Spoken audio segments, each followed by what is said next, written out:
Hello, and welcome to Section 3 of the course. This section will build upon the material we covered in the earlier parts in order to be able to demonstrate how to apply patterns and frameworks to concurrent and network software. In Section 1 of the course, we focused on the concepts, mechanisms, layers, and design dimensions of concurrent and network software, focusing primarily on the operating system and host infrastructure middleware layers. Section 2 of the course presented an introduction to patterns and frameworks, focusing on concepts and relationships, relationships between patterns and frameworks, as well as covering the concepts of scope, commonality, and variability analysis, and variation-oriented design throughout the section. This section then goes ahead and goes into more detail, illustrating by example the application of patterns and frameworks to particular examples of the course. This particular section has 7 modules, and I'll give you a quick overview of each of them in this overview section. The first module will be focusing on the case study that we'll use as a running example throughout the section. This case study focuses on applying patterns and pattern languages, predominantly from the POSA 2 book with some help from the Gang of 4 patterns, together with a variety of different object-oriented frameworks from the Adaptive Communication Environment, or ACE, in the context of the JAWS web server. JAWS is an open source web server that's bundled with the open source ACE toolkit, and that will allow you to be able to follow along, see how the patterns are reified in code, see how different interpretations of patterns can be implemented in different ways using the various frameworks that come as part of ACE. From that point onwards, we'll then be demonstrating the application of patterns and frameworks to various aspects and areas in JAWS.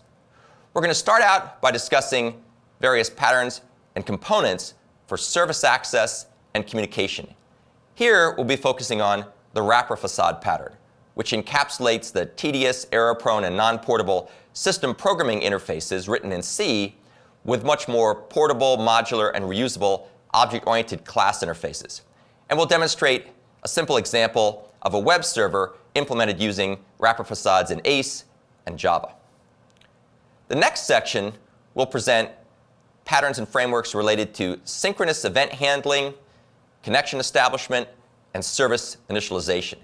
Here, we'll be focusing on several patterns. We'll be focusing on the reactor pattern, which is a pattern for decoupling event handling concerns, and the acceptor-connector pattern, which is a pattern that relates to decoupling connection establishment and service initialization from the actual protocols conducted after services are initialized.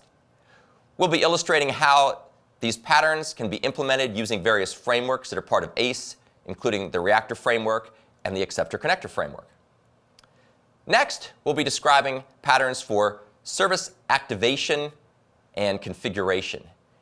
The idea here is to be able to compose applications and services out of building block parts, building block objects, components, and subservices that can be brought together at installation time or even at runtime in order to be able to customize your software for its particular environment.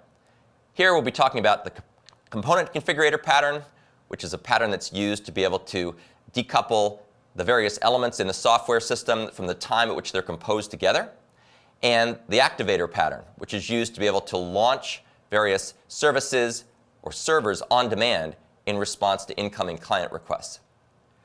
We'll also be illustrating how these patterns can be realized in the context of the ACE service configuration framework, which basically leverages off of some of the ACE reactor framework and the ACE acceptor framework and acceptor connector frameworks as well. Next, we'll move our attention towards patterns for concurrency and synchronization. Here we'll be exploring a wide variety of different patterns. We'll be exploring patterns like active object, which decouples the thread that invokes an operation from the thread that runs it.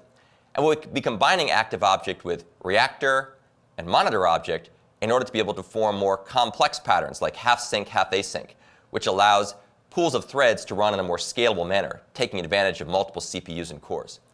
We'll also be talking about various alternative concurrency designs, such as the leader-followers pattern, which is more predictable and efficient than half sync, half async, but perhaps not as scalable in some environments. Along the way, we'll also be talking about various patterns for synchronization, things like scoped locking, synchronized locking, thread-safe interface, and the double-checked locking optimization pattern. And naturally, we'll be illustrating how to apply these various patterns in the context of a number of ACE frameworks, including the ACE task framework, which is used to provide various concurrency capabilities, and how that combines with the ACE reactor and acceptor connector frameworks that we've talked about before.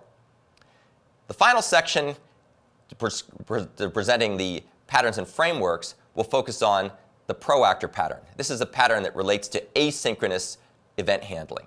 Proactor is a pattern that allows multiple operations to run asynchronously, leveraging operating system support for asynchronous I/O, allowing you to be able to get very scalable communication without having to use a large number of threads. And along the way, we'll also be describing the asynchronous completion token pattern, which is a pattern often used in conjunction with proactor to be able to efficiently demultiplex completion results to the handlers of those results. Naturally, we'll also be illustrating the application of this pattern in the context of one of the ACE frameworks, the ACE proactor framework. And we'll be illustrating how this framework can be used to make it possible to run our web server in a very high performance way on Windows platforms, leveraging Windows asynchronous I/O operations and capabilities such as overlapped I/O and I/O completion ports. We'll finally wrap up this section with a discussion of the benefits and limitations of applying patterns and frameworks to concurrent network software.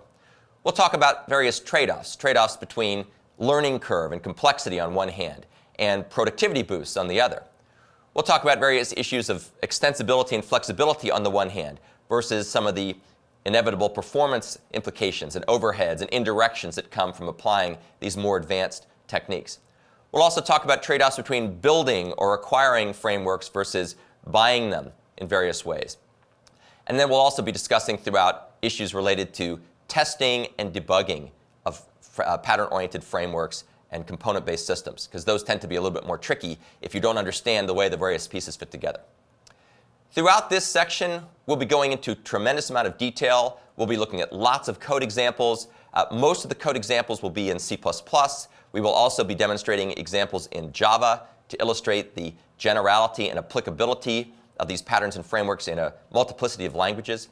So if you're feeling a little rusty with these languages, if you don't have a lot of background in object-oriented programming, now is a good time to avail yourself of the resources on the web to learn about these languages, to learn about the design techniques, so you can get the most out of the material that we cover in this section.